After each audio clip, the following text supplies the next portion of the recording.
mau mati sia-sia, Sambo kini nekat bongkar kasus ini di dalam penjara.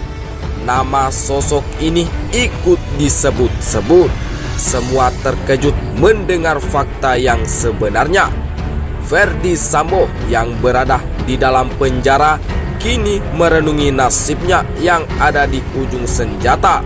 Resmi divonis mati hanyalah tobat jalan satu-satunya. Jika bertobat, semua orang pasti akan mengakui semua kejahatannya yang pernah ia lakukan di masa lalu untuk menebus semua dosa-dosanya kepada Tuhan agar mati bisa masuk surga. Bicara soal masa lalu, di mana masa lalu Sambo tidak lepas dari kasus KM50 yang merenggut nyawa 6 pemuda Ford pembela Islam, yang dinilai oleh sebagian pihak jika masih banyak yang ditutup-tutupi, di mana Ferdi Sambo saat itu sebagai penyidik dalam kasus KM50. Di jalan tol Jakarta Cikampek kilometer 50 telah terjadi penyerangan terhadap anggota Polri yang sedang melaksanakan tugas penyelidikan. Nah, saksi mata, jadi ada mobil satu dipepet di Malang, maksudnya di Malang, dan di situ polisi banyak banget. Bahkan katanya sejak sore jam 6 itu sudah banyak polisi. Dalam penjara yang sempit dan hukuman mati yang diterima, Ferdi Sambo pun diharapkan akan bongkar kasus KM50.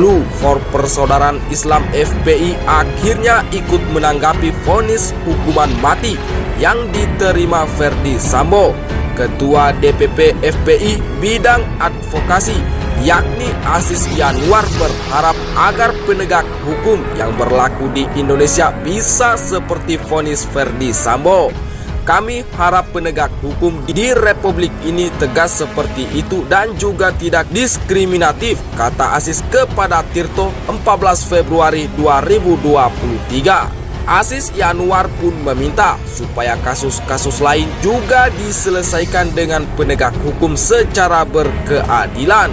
Salah satunya yaitu kasus KM50, di mana Aziz Yanuar menilai jika kasus Ferdi Sambo harus menjadi pelajaran untuk penegak hukum yang harus juga melakukan pada perkara lain seperti kasus KM50 serta perkara Kanjuruhan. Ini satu pertanyaan baru ya bagus ya. Tadi ada yang terlewat. Kenapa mereka melokalisir? Karena mereka tidak ingin terbuka kebobrokannya lebih luas. Sebab kalau nanti Sambo ini dibuka lebih jauh, akan terbuka Satgasus itu siapa? Akan sampai Satgasus itu pada KM50. Jadi kenapa waktu itu di skenario kasihkanlah korbannya ini adalah kolonel aja lah, kombes aja lah, Kapolres Metro ya. Mereka sudah punya skenario, dan justru dari pertanyaan ini, dari pernyataan Kombes Jakarta Selatan, saya yakin yang namanya Inspektur Jenderal Polisi Fadil Imran itu ngerti. Mana ada Kapolres pangkatnya Melati 3 berani press conference undang begitu banyak media tanpa lapor, saya lapor dulu, nggak mungkin ya. Jadi itu pasti ada rencana sebelumnya itu. Kemudian bagaimana kita memantau sudah berkembang sekarang. Kan kemarin waktu Cak Slamet dengan saya hari Sabtu kan saya bilang jangan lupa SPDP. Hari Minggu sudah keluar surat pemberitahuan dimulai penyidikan. Nah, sudah muncul. Sekarang dibangun ini buzzer mulai main. 30 jaksa terbaik. Mohon maaf ya, saya sama Mas Ahmad Rosun itu tidak akan pernah percaya yang namanya jaksa terbaik dan hakim terbaik ya. Anda ingat yang namanya Budi Gunawan bisa menjabat kepala BIN yang semula dia mau menjadi Kapolri, itu lolos kan karena hakim Sarpen yang mengatakan pada saat itu dia bukan penyidik. Bagaimana mungkin Jenderal Bintang 3 masih aktif bukan penyidik itu loh. Jadi sangat mungkin hal-hal yang menurut logika hukum kita itu tidak ada, nanti ada di persidangan. Sama sih dadek bengeknya seperti kasus Ahok, meskipun kita masih ketemu hakim yang baik mau menjatuhkan vonis 2 tahun. Awalnya jaksanya kan berapi-api ya. Kemudian yang kedua, jangan lupa memang ada jaksa yang baik, jaksa yang jelek, polisi yang baik, polisi yang jelek. Nah, jangan lupa Sambo ini have a lot of money. Sambo ini uangnya sangat banyak ya. Jadi pertanyaannya, apakah ada jaksa atau hakim yang tidak terpengaruh oleh uangnya Sambo, ya tentu ada. Tetapi di dalam peristiwa ini supaya mereka tidak punya peluang melakukan perselingkuhan, dari awal harus kita hantam, kita hajar lewat media sosial. Media sosial seperti ini buka kepada masyarakat. Aziz Yanuar juga mengharap agar Ferdi Sambo mau buka suara terhadap pihak-pihak yang terlibat dalam kasus KM50. Aziz Yanuar menilai jika sudah tidak ada alasan lagi bagi Ferdi Sambo untuk tidak membuka fakta sebenarnya di balik kasus yang dinilai masih ditutupi ke awak media. Saya harap Sambo, DKK yang terlibat kasus ini dan pidana bersuara lantang, keras, jujur, membuka berbagai fakta sesungguhnya atas kasus-kasus yang mereka ketahui atau bahkan terlibat. Misal KM50, buka apa adanya dan jadi momen krusial penegak hukum berkeadilan, kata Aziz. Bicaralah lantang wahai Pak Sambo, DKK perihal KM50 dan lain-lain. Kami menunggu sangat suara jujur kalian, kata dia. Majelis Hakim yang mengendali kasus pembunuhan berencana Brigadir Nofriansah Yosua Huta Barat sudah menjatuhkan hukuman pidana mati terhadap Ferdi Sambo pada 13 Februari 2023 kemarin.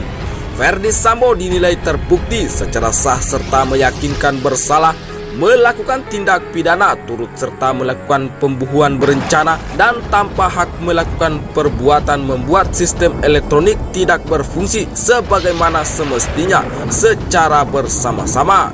Adapun hukuman yang dijatuhkan kepada mantan Kadif Propam Ferdi Sambo lebih tinggi daripada tuntutan JPU, yakni hukuman penjara seumur hidup. Menjatuhkan pidana mati, kata Ketua Majelis Hakim Wahyu Imam Santoso pada Senin 13 Februari 2023 kemarin, di mana sebelumnya Ferdi Sambo sendiri pernah mengakui peran tersebut. Artinya tim di bawah koordinasinya terlibat pada peristiwa 6 anggota Laskar FPI. Seperti yang telah disampaikan bahwa 30 personal Propam yang dipimpin Brigjen Hendra Kurniawan ditugaskan pada operasi KM50. Dalam kasus obstruction of justice Hendra Kurniawan, isi dakwaan JPU menyebut AKBP Ari Cahyanugra alias Acai adalah petugas yang merekayasa dan mengotak-atik CCTV di rumah dinas Ferdi Sambo Duren 3 serta juga di KM50. Dengan hal tersebut terbuka keterlibatan peran divisi Propam atau Satgasus pimpinan Ferdi Sambo pada kasus KM50. Pengakuan Ferdi Sambo yang dikaitkan dengan dakwaan jaksa penuntut umum di atas akhirnya menjadi alasan kuat untuk membongkar kembali perkara KM50. Namun